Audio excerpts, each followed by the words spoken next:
Di sini saya Sony Peneliti Zega. Di sini kita akan membahas pembahasan yang sangat hangat. Di sini topik kesehatan yang berhubungan dengan penyakit, dan nanti kita akan mendatangkan narasumber kita yang sangat luar biasa yang sudah pakar akan pembahasan kita pada hari ini.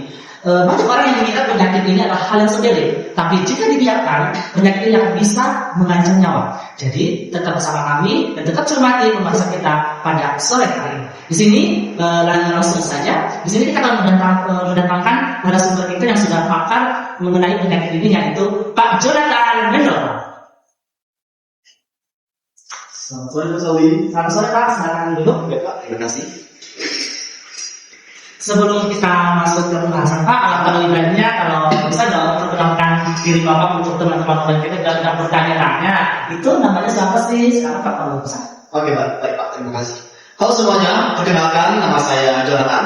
Saya sudah lebih dari 7 tahun berfokus pada kesehatan pencernaan, khususnya pada kasus gastritis, GERD, dan gangguan lambung lainnya. Nah, saya ini sering memberikan edukasi mengenai pencegahan dan cara hidup sehat untuk mengurangi risiko penyakit lambung.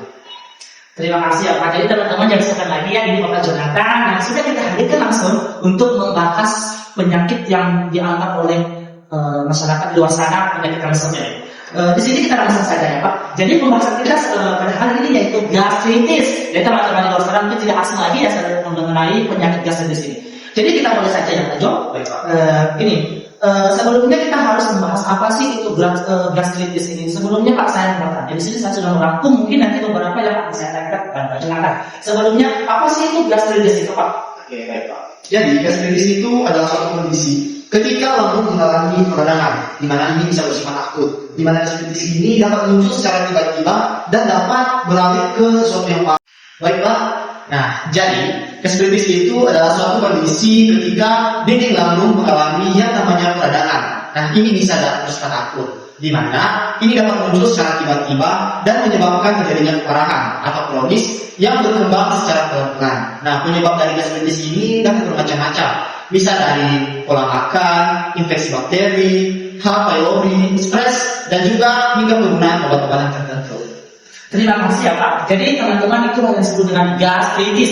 Jadi dari pengertiannya saja sudah membuat kita merinding ya. Saya sendiri merinding. Jadi sekarang kita bahas tentang penyebab umum gastritis. Pasti para teman-teman online di luar sana pasti penasaran apa sih penyebab umum dari gastritis ini. Nanti pucuk-pucuk udah kena lambung, pucuk-pucuk udah gastritis. Jadi sekarang kita tanya langsung sama pakarnya Pak Jonathan. Jadi ini Pak, apa sih gejala umum gastritis ini? Oke baik. Gastritis ini biasanya terjadi karena beberapa faktor. Salah satunya yaitu karena makan tidak teratur. Yang berikutnya yaitu karena konsumsi makanan pedas, asam, kopi, dan soda secara berlebihan. Yang ketiga itu karena stres yang berlebihan. Yang keempat, penggunaan obat peredam nyeri tertentu seperti NSAID dan juga infeksi Helicobacter pylori. Oh, itu ya teman-teman, tadi sudah dijelaskan oleh Pak Jonathan ciri-ciri umum yang sering terjadi atau timbul pada penderita. Jadi teman-teman harus waspada. Sekarang kita masuk pada pertanyaan selanjutnya tentang ciri-ciri yang agar nanti penderitanya bisa mengetahui. Jadi gini Pak Jonathan, banyak orang di luar sana telah mengetahui bahwasanya itu adalah ciri-ciri gastritis. Jadi apa sih Pak ciri-ciri gastritis itu sehingga orang itu atau orang yang menderita itu bisa mengetahui bahwasanya itu gastritis? Oke, baik teman-teman semuanya. Jadi yang menjadi gejala umum dari gastritis ini yaitu yang pertama, perut terasa perih atau terasa terbakar. Yang kedua, mual dan muntah. Yang ketiga, perut terasa kembung. Yang keempat, seseorang tersebut akan merasa cepat kenyang. Yang berikutnya yaitu nafsu makan akan menurun. Yang berikutnya, kadang disertai BAB berwarna gelap jika terjadi perdarahan pada sistem pencernaan. Dan yang berikutnya yaitu kalau gejalanya berlangsung lama, harus segera diperiksa pada dokter atau di rumah sakit. Baik, itu juga salah satu ciri-ciri umum ketika kita mengalami atau gejala yang teman-teman online di luar sana ketika kita mengalami gastritis. Pertanyaan selanjutnya yaitu bagaimana sih Pak penanganan pertama bagi orang-orang di luar sana yang baru mendengar tentang gastritis ini? Oke, baik. Bagi teman-teman yang baru mendengar tentang gastritis ini, nah, hal yang paling pentingnya adalah perubahan gaya hidup. Salah satunya seperti makan teratur dengan porsi kecil tapi sering, menghindari makanan pedas, asam, dan juga berlemak, ya, serta mengurangi kopi, alkohol, dan juga soda. Berikutnya yaitu teman-teman semua harus berani untuk mengelola stres serta mengonsumsi obat anti sida atau pengurang asam lambung sesuai anjuran dari dokter. Baik, terima kasih untuk Pak Jonathan ya sudah membahas tentang seputar gejala, pengertian, serta tanda-tanda umum tentang prostitusi. Baik Pak, sekarang kita masuk pada sesi yang saya suka nih Pak, tentang fakta dan mitos. Di sini kita akan masuk pada kan nanti beberapa pertanyaan yang saya tanyakan kepada Pak Jonathan. Di sini Pak Jonathan harus menjawab fakta dan mitos ya. Siapa? Di sini Pak yang pertama, apakah makan pedas itu adalah salah satu penyebab dari gastritis? Itu mitos ya.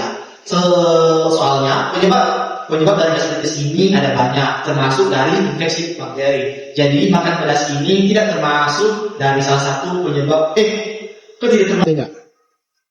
Nah, itu mitos ya teman-teman. Penyebabnya itu banyak, termasuk salah satunya yaitu infeksi dari bakteri. Baik, di sini kita akan lanjut di mitos atau fakta selanjutnya, yaitu banyak nih Pak saya buka Facebook atau macam-macam ada yang mengatakan bahwasanya gastritis itu tidak ada mitos atau fakta. Nah, itu termasuk mitos juga ya teman-teman. Soalnya gastritis ini bisa menyebabkan keseriusan jika terjadi perdarahan atau menjadi kronis pada tubuh kita. Selanjutnya lagi Pak, pertanyaan selanjutnya tadi. Teman-teman harus menyimaknya. Ada tadi beberapa mitos sesuai dengan pertanyaan saya di sini. Sekarang kita masuk pada pertanyaan yang terakhir. Di sini ada yang mengatakan Pak bahwasanya minum susu itu bisa meredakan mah atau gastritis. Apakah itu salah? Nah, dari pernyataan itu kalau minum susu selalu meredakan mah. Nah, itu tidak selalu ya. Dikarenakan susu malah bisa merangsang produksi asam lambung pada sebagian orang. Oh, luar biasa ya teman-teman semua. Jadi teman-teman semua jangan mengira atau memiliki stigma bahwasanya gastritis itu tidak berbahaya. Jadi teman-teman semua setelah mendengarkan podcast kita pada hari ini bisa memiliki manfaat yang luar biasa dan bisa mengatur pola makannya jika sudah berkenan. Baik Pak Jo, sebelum kita menutup podcast kita pada sore hari ini, alhamdulillah baiknya ada dong Pak pesan untuk kepada teman-teman di luar sana yang sudah mengalami gastritis ini atau sering kita kembali itu asal. Oke, baik Pak Soli. Jadi buat teman-teman di luar sana, ingat untuk selalu menghargai lambung Anda. Jangan tunggu sampai sakit baru mau menjaga pola makan. Dengarkanlah tubuh Anda, makan teratur, kelola stres, dan jangan ragu untuk konsultasi ke tenaga kesehatan kalau gejala-gejalanya berlanjut. Luar biasa ya teman-teman semua. Itulah tadi pesan-pesan dari Pak Jonathan yang langsung jadi pakar kita pada podcast kita hari ini atau sore hari ini. Jadi sebelumnya saya sangat berterima kasih kepada Pak Jonathan dan telah meluangkan waktunya untuk hadir di podcast kita pada sore hari ini, dan semoga pembahasan kita pada sore hari ini bisa memiliki dampak yang baik dan dapat bersifat positif bagi para teman-teman kawan-kawan online saya yang mengalami gastritis pada saat hari ini, dan semoga dengan kita membahas penyakit tersebut pada sore hari ini bisa membantu pola makan yang lebih sehat, mengonsumsi makanan yang lebih sehat, dan bisa mengatur gaya hidup juga. Dan seperti tadi yang dikatakan oleh Pak Jonathan, makanan-makanan yang tidak layak itu bisa juga mengonsumsi makanan-makanan seperti yang bisa menimbulkan adanya gastritis tersebut. Jadi di sini saya Sauli dan rekan saya Jonathan pamit undur diri dan sampai jumpa di podcast kita selanjutnya. Bye bye.